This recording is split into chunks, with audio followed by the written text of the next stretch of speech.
जुनी विहीर. शेताच्या मधोमध उभी असलेली ही जुनी विहीर. काळ बदलला पण हिची शान अजूनही तशीच आहे. दगडावर दगड रचून मजबूत हातांनी कडक बांधलेली ही विहीर.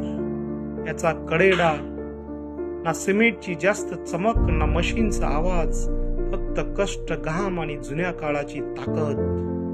या जुन्या दगडी पायऱ्या आजही खाली पाण्यापर्यंत घेऊन जातात.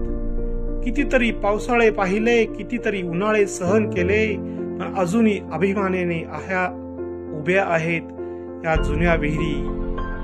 पूर्वी शेतकरी इथेच उतरायचे, पाणी काढायचे, विसवा घ्यायचे आणि या विहिरीच्या गारव्यामध्ये थकवा विसरून जायचे. आज नवीन बोरवेल आल्या, मोटारी आल्या, आणि या जुन्या विहिरींची गोष्टच वेगळी आहे. कारण ही फक्त पाण्याची जागा नाही, ही आपल्या पूर्वजांच्या मेहनतीची जिवंत आठवण आहे. अशी ही जुनी विहीर.